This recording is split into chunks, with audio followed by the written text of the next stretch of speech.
Muy buenas tardes, distinguidos miembros de la mesa, doctor Joseph Thompson, director del Instituto Interamericano de Derechos Humanos, doctor William Soto, de la Embajada de La Paz, señores representantes del cuerpo diplomático, distinguidos profesores, profesoras, estudiantes, invitados especiales, público presente. Creo que no es ingenuo plantear que debe ser la universidad el lugar en donde estos temas se discutan. Y tampoco es ingenuo pensar que debe ser en la universidad donde los grandes temas que hoy asolan a la humanidad deben de ser tematizados con el objetivo de dejar conclusiones que puedan ser compartidas. Y tampoco la universidad es el lugar donde se deben de cerrar las puertas a este tipo de debates.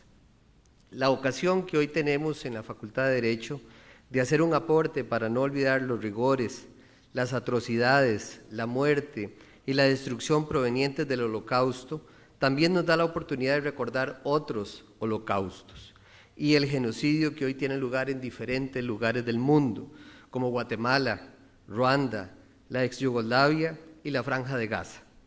Se trata de fenómenos de la misma naturaleza con casi las mismas motivaciones, solo que los perpetradores cambian, pero el dolo es el mismo y las consecuencias de sus actos se mantienen tal cuales.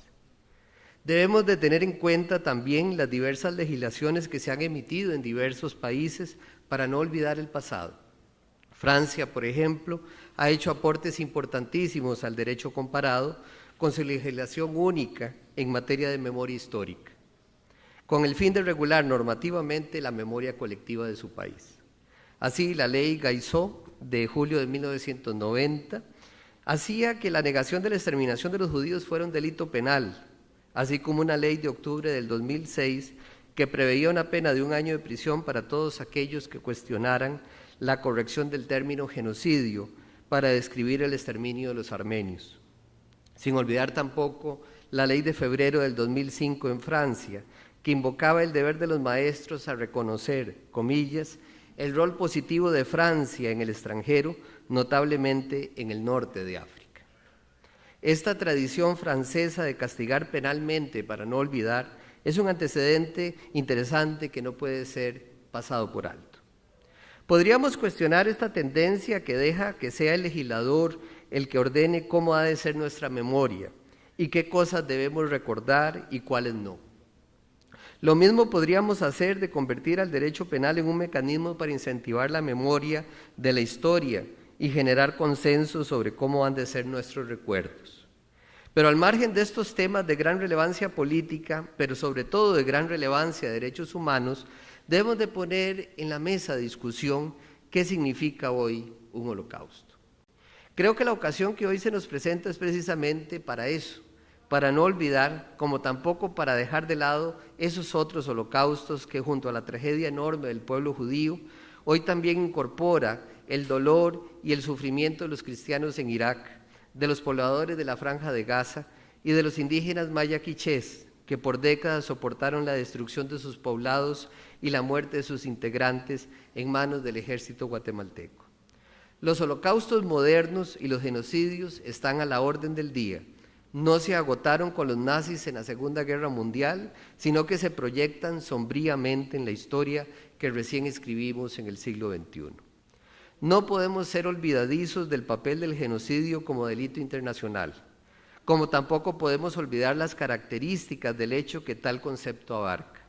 Este concepto de una gran complejidad, como lo explicaba el profesor Thompson, abarca no solo la escala y la velocidad del asesinato, sino también el dolo de eliminación de un grupo o pueblo, de una raza o de una etnia, así como de las atrocidades que las víctimas deben de afrontar, como puede fácilmente derivarse de la muerte de casi 800,000 tutsis en Ruanda y la muerte de muchos civiles, mujeres, ancianos y niños en Gaza. Recientemente en el prestigioso periódico The New York Times se publicó una carta de decenas de sobrevivientes judíos del genocidio nazi, condenando la matanza de palestinos en Gaza, haciendo un llamamiento para que los ataques de Israel sobre la franja se detuvieran.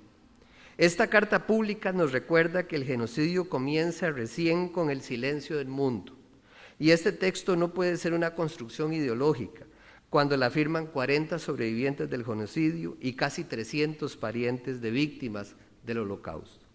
Lo que allí sucede, en efecto, debe ser visto con el prisma del análisis sólido y objetivo, pues es claro que el bombardeo de viviendas, hospitales y de universidades, así como de refugios de las Naciones Unidas, es injustificable, como injustificable es lo que pasó hace 50 años con el pueblo judío en la Alemania nazi. Como bien lo decía con ocasión del Holocausto Karl Jaspers, influyente psiquiatra y filósofo alemán, comillas, lo que ha sucedido es un aviso, olvidarlo es un delito. Fue posible que todo esto sucediera y sigue siendo posible que en cualquier momento vuelva a suceder. Jaspers murió en 1969 y no tuvo tiempo de ver cómo su pronóstico se cumpliría apenas unas décadas desde su fallecimiento. Los genocidios europeos no terminaron con la Segunda Guerra Mundial. Los genocidios, sino que ha trabajado judicialmente con los casos de la ex Yugoslavia, con los atroces acontecimientos que aún laten con nuestra reciente memoria como humanidad. Pero al mismo tiempo casi ocurrían genocidios similares en Ruanda, Sierra Leona, en el Congo y otros países del mundo. Es claro que las razones para no olvidar siguen presentes. Buchenwald, Auschwitz, Dachau, son los nombres horripilantes que refieren a centros de exterminio de un pueblo que se instauró a sí mismo como la fuente de comparación de toda la humanidad, para poder repeler a otro pueblo como raza infrahumana, que se atrevió a dictar legislación de pureza racial, para exterminar a los judíos, a los gitanos, a los homosexuales, a los testigos de Jehová y a los intelectuales, especialmente estos últimos por perseguir la deformación de la verdad, decían.